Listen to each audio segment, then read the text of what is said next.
Hello everyone, and welcome to Geopolitical Trends. Right now, the US has moved more military ships and weapons to the Middle East than it has in over a decade.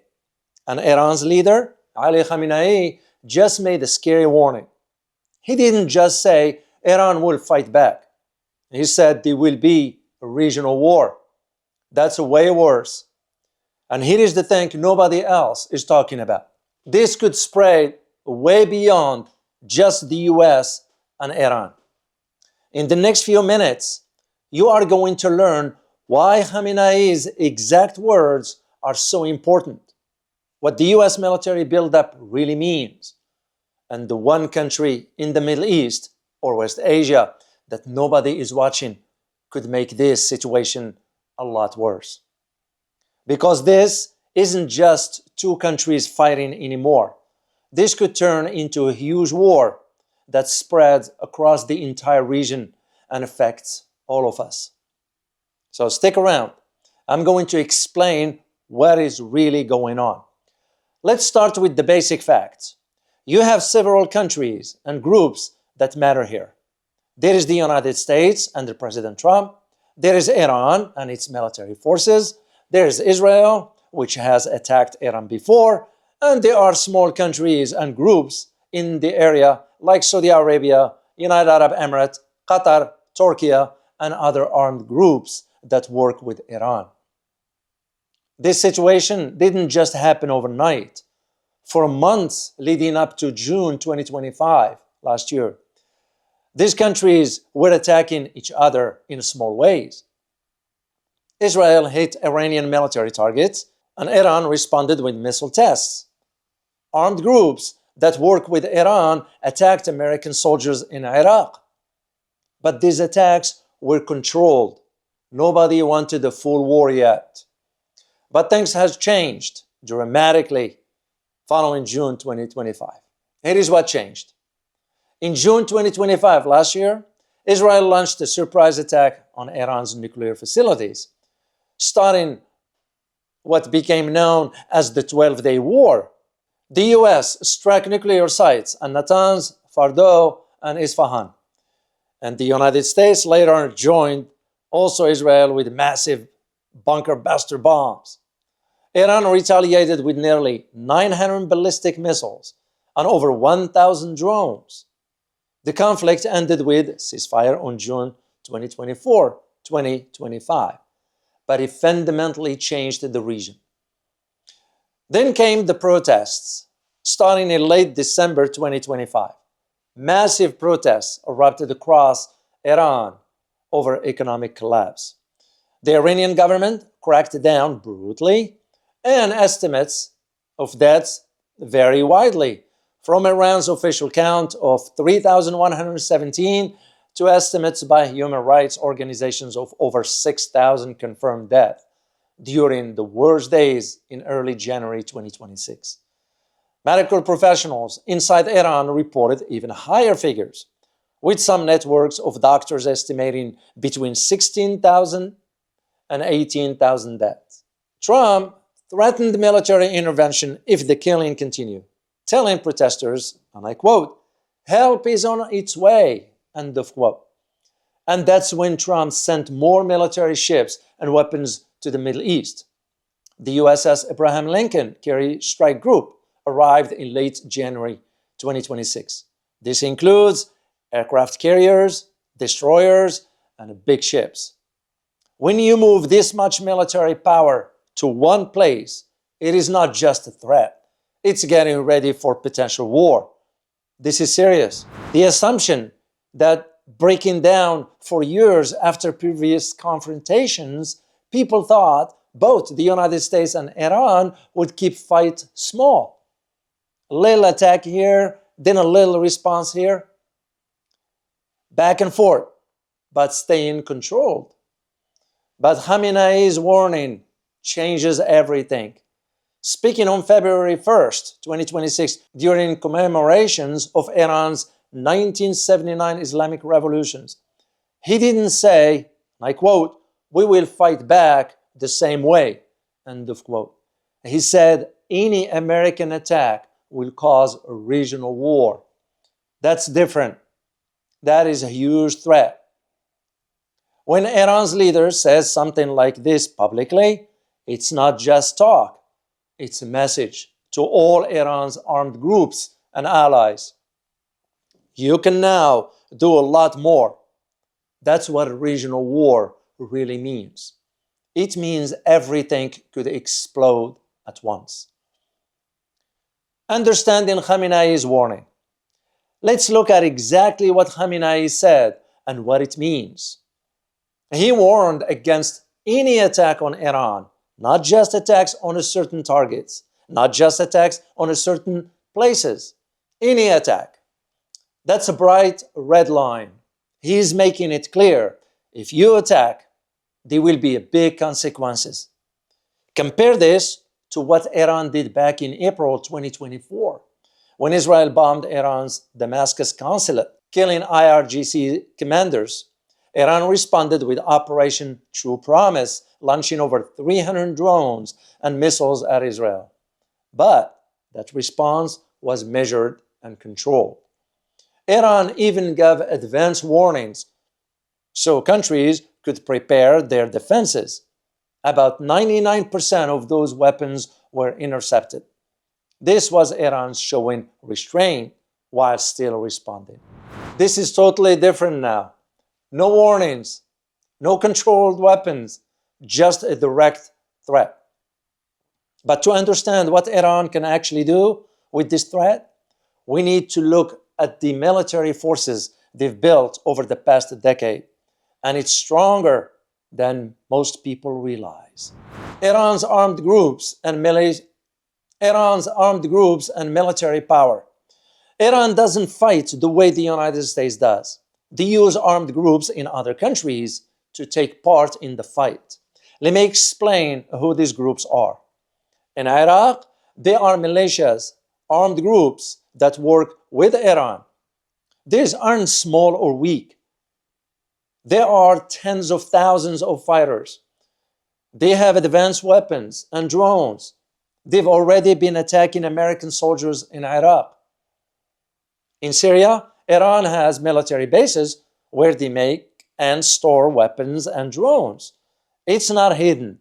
Israel has attacked these bases several times.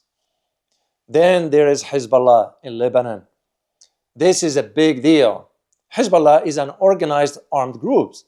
Estimates vary widely, but experts assess Hezbollah has between 30,000 to 50,000 fighters, though the leaders Naim Qasim has claimed that the groups had more than 100,000 fighters.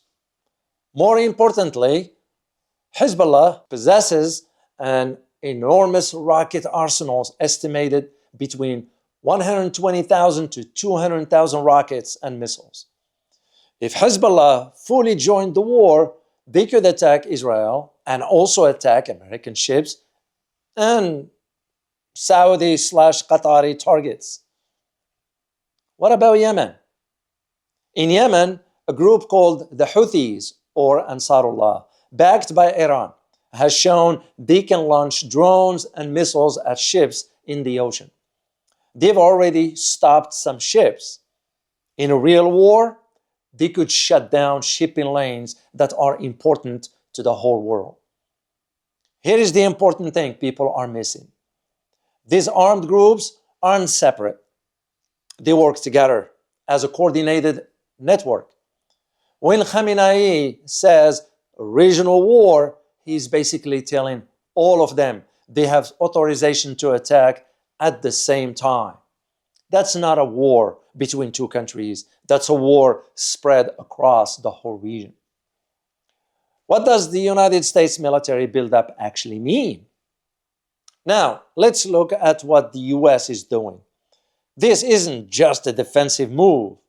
The Trump administration is moving military assets for a reason.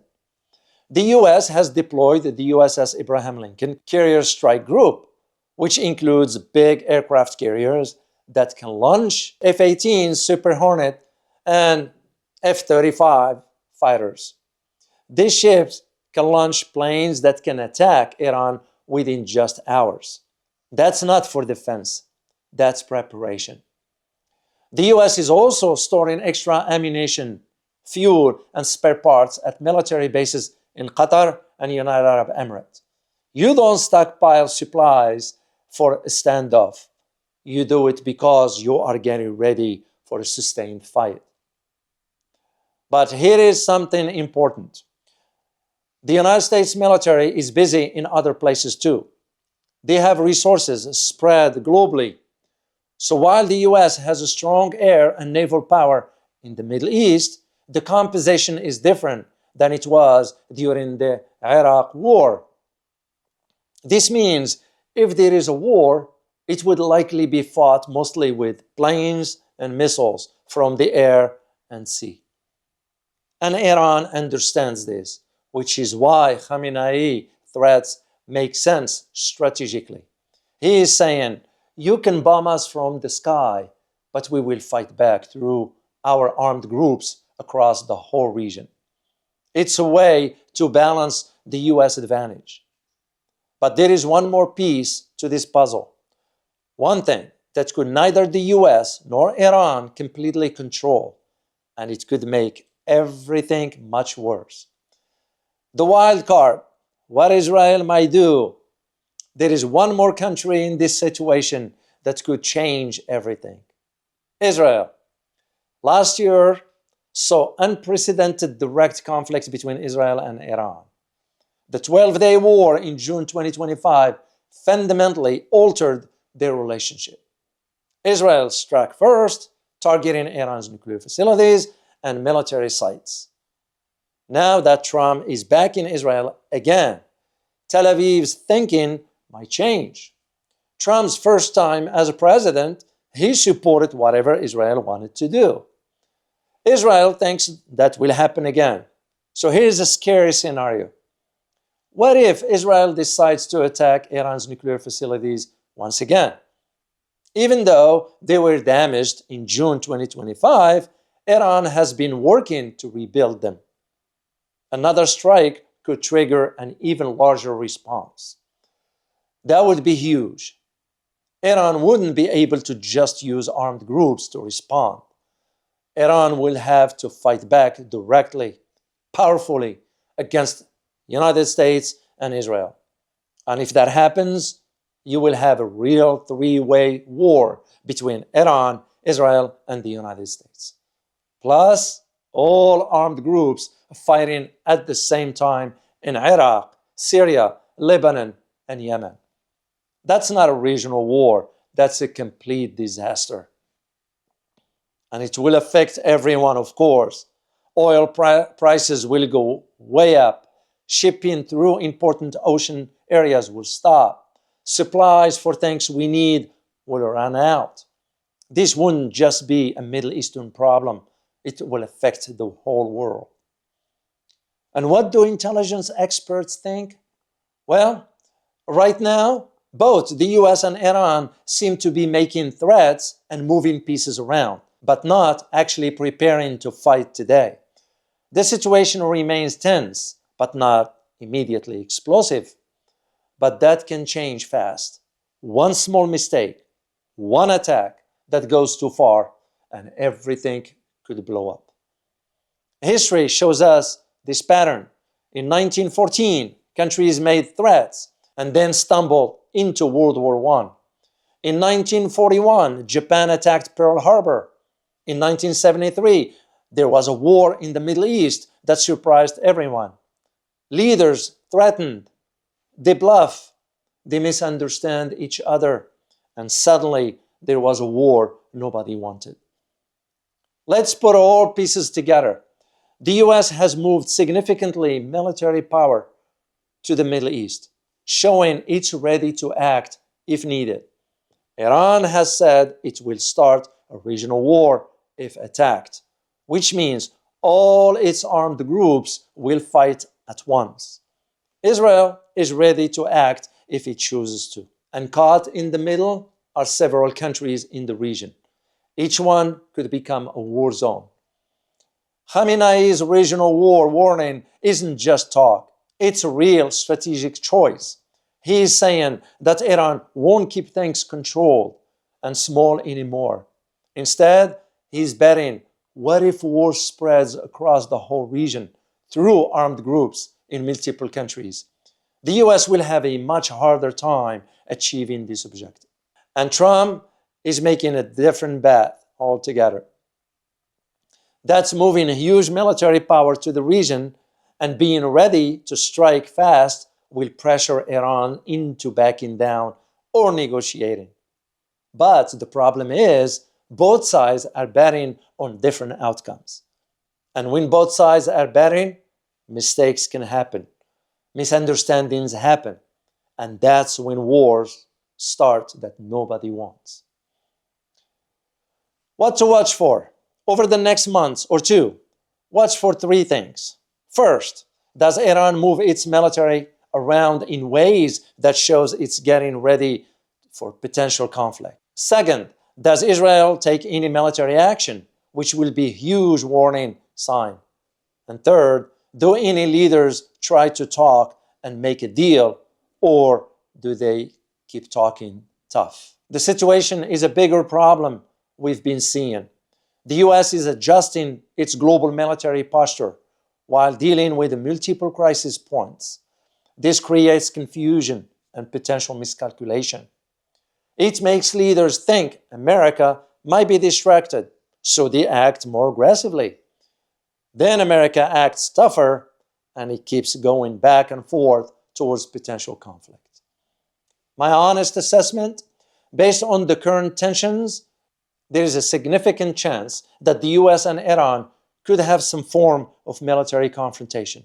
The probability of this escalating into a broader regional war depends heavily on whether cooler heads prevail and whether diplomatic channels can be opened. But neither outcome has to happen. Both sides could step back.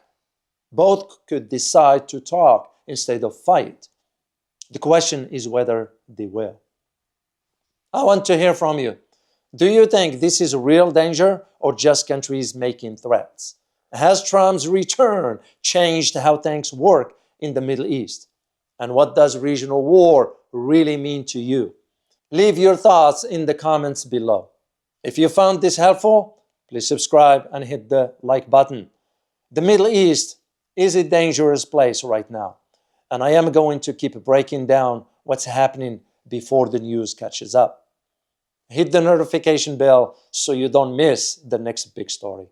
As always, remember, geopolitics impacts your daily life in more ways than one. Till next time, thank you.